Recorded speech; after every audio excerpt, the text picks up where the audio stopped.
বাংলাদেশ শ্রীলঙ্কার ছায়া এবার পড়শি নেপালেও। প্রধানমন্ত্রী পদত্যাগের দাবিতে মঙ্গলবার সকাল থেকে নতুন করে অশান্তি শুরু নেপালে।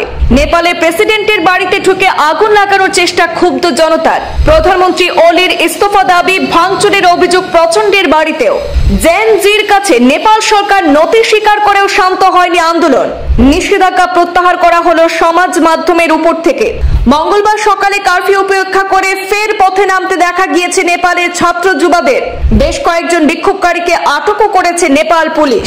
শ্রীলঙ্কা নেপালের ছায়া এবার পড়শি রাষ্ট্র নেপালেও। ফের জনতার দখলে চলে যায় শাসকের ভবন। নেপালের প্রধানমন্ত্রী কেপি শর্মা ওলির ইস্তফার দাবিতে নতুন করে বিক্ষোভ ছড়ালো আজ মঙ্গলবার। গতকাল সোমবার কেউ কেউ এই দাবি তুললেও আজ মঙ্গলবার তা আরো প্রকট হয়েছে। বিদ্রোহের অভিমুখী এখন হয়ে উঠছে ওলির ইস্তফার দাবি। নেপালের প্রেসিডেন্ট রামচন্দ্র পোরেলের বাসভবনে আগুন লাগানোর অভিযোগ উঠেছে ক্ষুব্ধ জনতার বিরুদ্ধে। বিক্ষুব্ধ ছাত্র যুবাদের বিদ্রোহের মুখে গতকাল সোমবার রাতেই সামাজিক যোগাযোগ মাধ্যম থেকে নিষেধাজ্ঞা প্রত্যাহার করে নিয়েছে নেপাল সরকার। এবার মঙ্গলবার সকাল থেকে ওলির বিরুদ্ধে দুর্নীতির অভিযোগে নতুন করে পথে নামলেন ছাত্র যুবারা। স্লোগান উঠল, প্রধানমন্ত্রী ওলির পদত্যাগ দাবি করে। নেপালের দুর্নীতিগ্রস্ত নেতাদের বিরুদ্ধেও পদত্যাগের দাবিতে স্লোগান শোনা যায় মঙ্গলবার সকালে।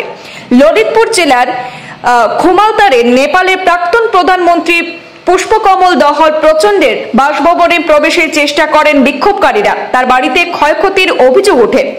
সামাজিক যোগাযোগ মাধ্যমের উপর থেকে নিষেধাজ্ঞা প্রত্যাহারের পরেও পরিস্থিতি পুরোপুরি শান্ত হয়নি, বরং নতুন উদ্যমে পথে নেমেছে নেপালের ছাত্র যুবারা। মঙ্গলবার কাঠমান্ডু এবং সংলগ্ন ললিতপুর এবং ভক্তপুর জেলার বেশ কিছু এলাকায় কারফিউ জারি করা হয়েছে। মঙ্গলবার সকাল থেকে কারফিউ চলছে কাঠমান্ডুর বিভিন্ন প্রান্তে। অনির্দিষ্টকালের জন্য এই কারফিউ বলবৎ থাকবে বলে জানিয়েছে কাঠমান্ডু জেলা প্রশাসন।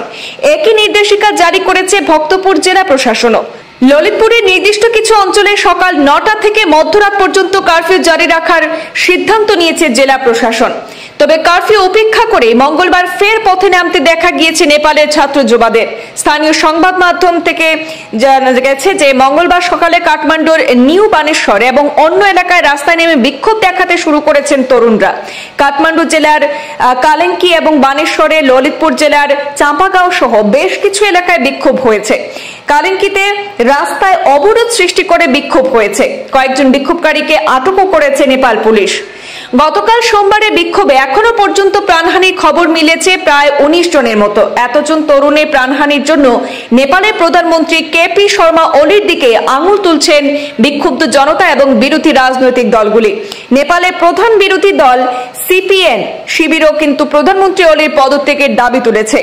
ওই ঘটনার পর আন্তর্জাতিক মহলেও প্রশ্নের মুখে পড়ছে নেপাল সরকার। সোমবারের ঘটনায় দুঃখ প্রকাশ করে নেপাল সরকার সব পক্ষকে সংযত থেকে উত্তেজনা এড়িয়ে মৌলিক অধিকারগুলি সুরক্ষিত করার অনুরোধ জানায়। এদিকে পরিস্থিতি হাতের বাইরে যাওয়ার আশঙ্কায় বিক্ষুব্ধ জনতা এবং সরকার পক্ষকে সংযত থাকার আর্জি জানিয়েছেন রাষ্ট্রপুঞ্জের নেপাল কোঅর্ডিনেটর। নেপাল ভারত সীমান্তেও আন্দোলনের আঁচ পড়ার আশঙ্কায় হাই অ্যালার্ট জারি করেছে সশস্ত্র সীমা বল অর্থাৎ এসএসবি। ব্যুরো রিপোর্ট, পূর্বাঞ্চল প্রতিদিন।